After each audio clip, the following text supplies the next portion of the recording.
So here's the big question.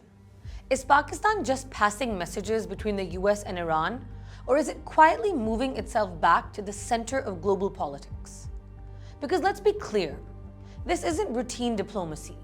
For nearly 25 years, Pakistan has largely been seen through one lens: security concerns, instability, terrorism. That defined its relevance. But what we're seeing now is different. Washington is using Pakistan as a back channel. Tehran is engaging it as a credible neighbor, and Islamabad is finally converting geography into influence.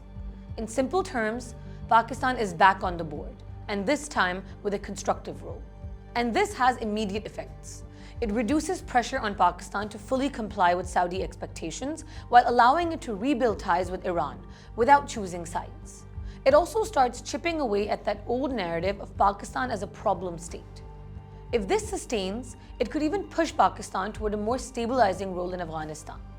And don't miss this. Countries like Russia are watching closely.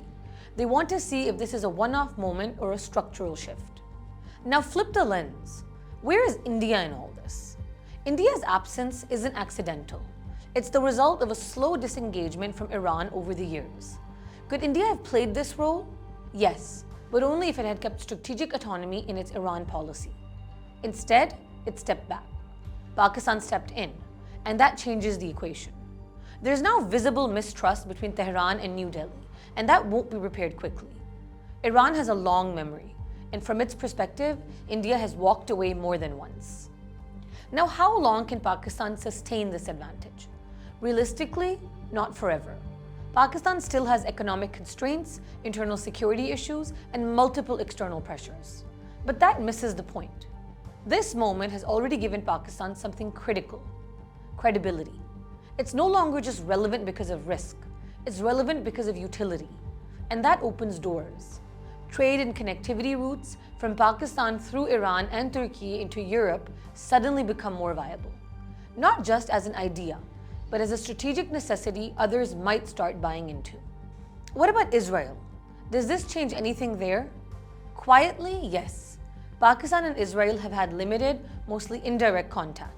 But if Pakistan becomes useful in managing the Iran file, Tel Aviv has a reason to engage, not out of goodwill, but out of necessity. This won't disrupt India-Israel ties, but it does elevate Pakistan's position. It starts turning Pakistan into a potential fulcrum in West Asia, not just a peripheral player. And then there's the bigger picture. Has Iran actually been weakened enough to be pushed out? Clearly not. Despite sustained pressure, Iran is still standing, still capable, and still influential, especially around the Strait of Hormuz, which raises a critical point. Maybe the assumption of a quick US-Israel win was wrong. And if that assumption fails, countries that bet on it, like India, will have to rethink their approach. The region isn't becoming Iran minus, it's becoming Iran managed. Finally, perception. Does it matter that India's image in Iran has taken a hit? Not immediately.